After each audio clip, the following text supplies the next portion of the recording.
Coming up next, we've got Ihor Potieria taking on Rodolfo Bellato, who, Rick, don't you think someone with the last name Bellato, someone like Bellator would throw a bag at because it's one letter off of what their promotion's name is? I mean, come on.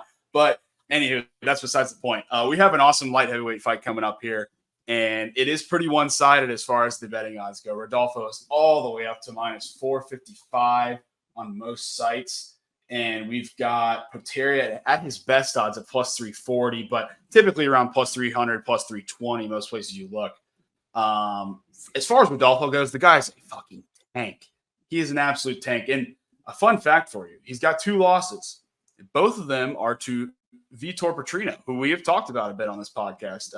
He looked solid against him both times out as well. He fought him in ex-MMA, and then he fought him in the Contender Series. And both times he lost via finish to him. He lost by KO, but I do think that is worth putting some stock into because Petrino is an absolute stud as far as mixed martial arts goes, as far as UFC prospects go in this division.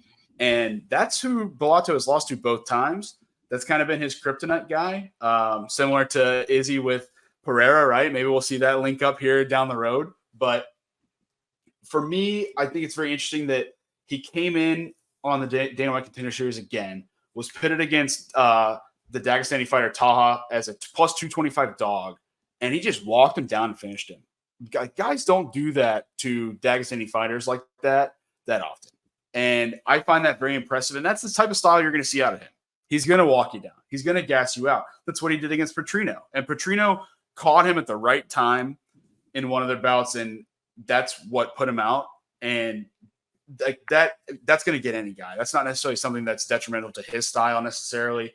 I think that Bellato has the potential to be a stud in this division, and that's why they're giving him Ihor. Like for Ihor, it's the story of like there's a lot of hype coming from him. The Ukrainian piece, I think, is also very hype storyline for him with all this stuff going on in Ukraine. It's a really cool story for him to be brought up in this division, and he was the guy who put Shogun out for Shogun's retirement fight. You and I watched that one together.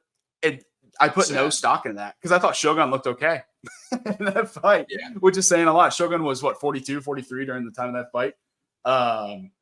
Rodolfo keeps his hands up and has decent defense for this division. It isn't saying a lot. The light heavyweight division, the defense as a whole in this division is not great.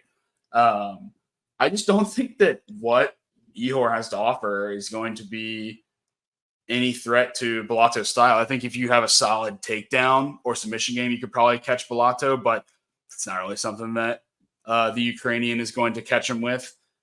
And in Ihor's other fights, he just hasn't looked great since coming out of Dana White Contender Series, besides the gift that he got from Shogun. So kind of interested to hear what you think about this one, but I think my stance on this one's pretty apparent. Yeah, I think Ihor didn't have the hardest level of competition coming into the UFC.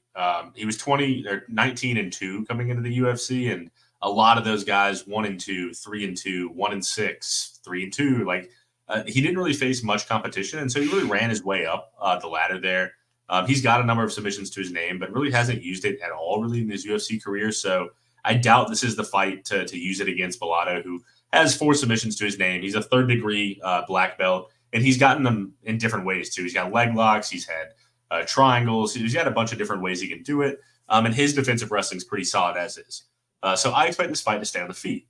Well, both of these guys have gotten knocked out before numerous times. And though Bellato has only had, I think, those 2 finishes to Vitor Petrino, he's gotten wobbled in other fights. And that's concerning to me a bit.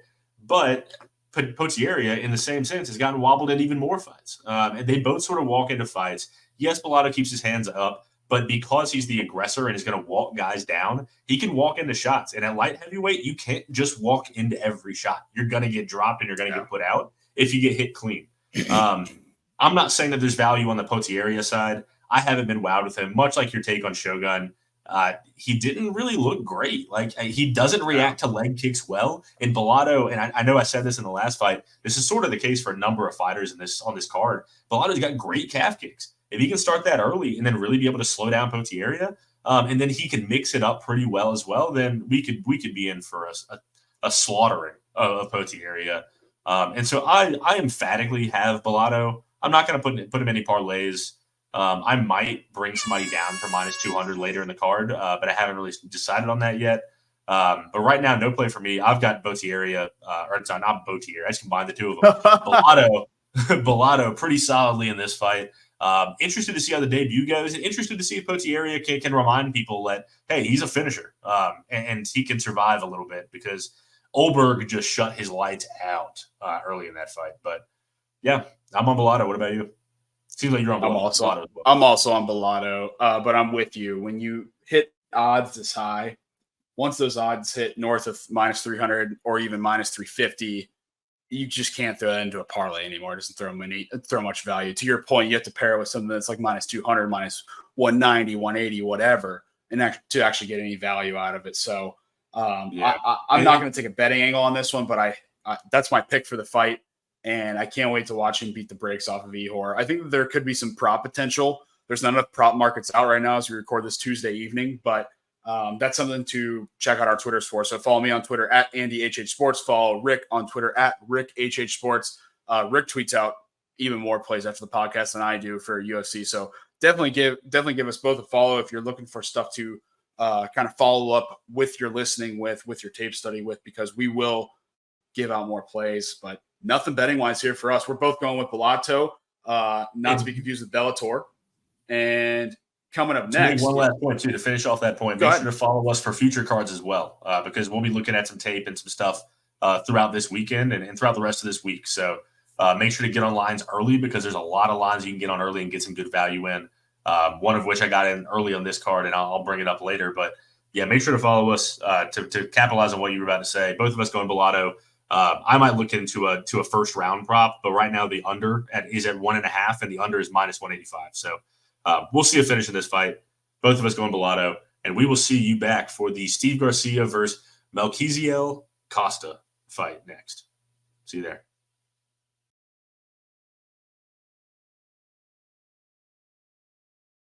Hey, everybody. Thank you for tuning in to Pilsners and Prelims, a UFC betting podcast by Happy Hour Sports. Just want to ask if you could like and subscribe to the video if you like the content that we're putting out, and be sure to stay tuned to what we have coming up in the future. Thanks again for listening, and we'll see you on the other side.